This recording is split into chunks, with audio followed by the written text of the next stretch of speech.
Okay, welcome to, I think you're going to find this a particularly interesting lecture if you're from North Carolina, because I don't think a lot of you are going to be exposed or have been exposed to this issue. And we're going to talk about court cost and its relationship to taxes and spending. Not as much the taxes as the court cost here. So the first thing I'd like to show you is, now this is according to North Carolina General Statutes, and we're going to assume most of these fees are your direct fees that if you went in and you had to pay just for a minor case, a traffic ticket or something like that, these are going to be your fees. So you have to pay a facility fee. There's a legal aid fee. There's a general funds fee, and that's the biggest one. That's 146. It goes back to the general fund. It helps run the Department of Justice. Telecommunication fee, law enforcement retirement fee, law enforcement training fee. Now, assuming this is a motor vehicle offense, that's Chapter 20 in North Carolina law, we're going to charge an additional $20. There's a DNA fee. There's a service fee for each arrest or subpoena that was issued in this case, or a citation. That's $5 each. So the minimum you're going to get away with for court cost in North Carolina before fine is $190 in district court or $210 minimum in superior court. Now you're probably saying, well, that's bad, but that's not awful. But unfortunately, that's just really the tip of the iceberg, because there are other fees if we're talking about a more serious case. Just to appoint a counsel, we're going to charge you $60. If you are sentenced to community service, not jail, there's a $250 fee. If a criminal record check was run for you, $25 fee. If you are undergoing a house arrest, we're going to charge you $90 initial fee and then $4.48 per day. If you have an impaired driving conviction, it's a $100 fee. We have a jail fee. Every day pre-conviction that you are in jail, we're going to charge you $10.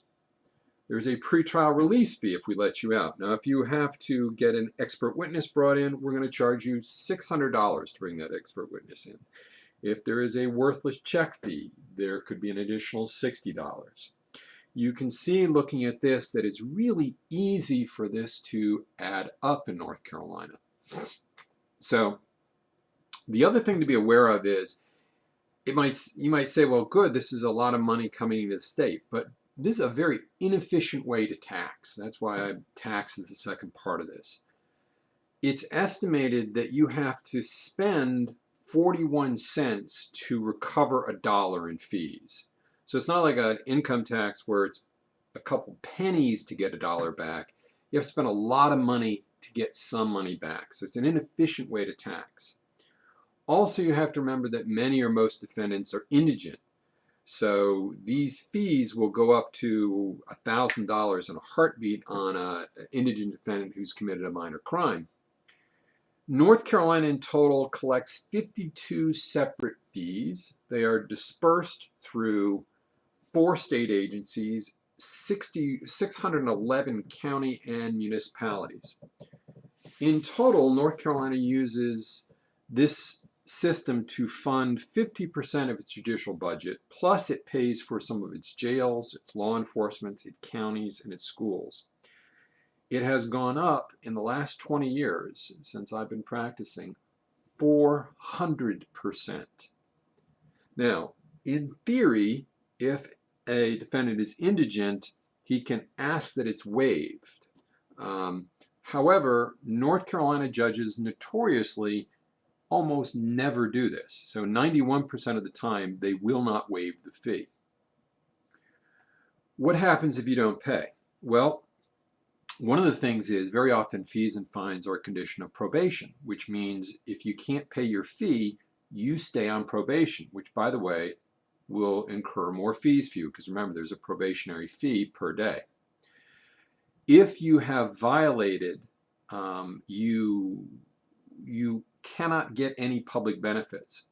So let's suppose you're a mother who has a small child. You don't have the money to pay your court fee.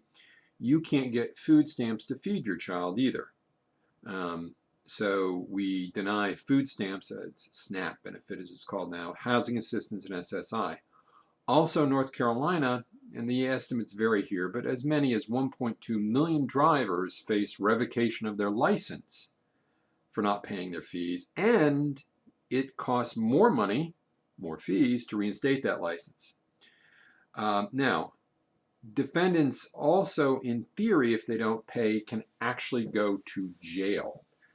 And again, this isn't supposed to happen because of a case I'm going to mention in a minute, but in a recent study of the Charlotte jail, the Mecklenburg County Jail, 18% of inmates were incarcerated because they couldn't pay their fees or fines.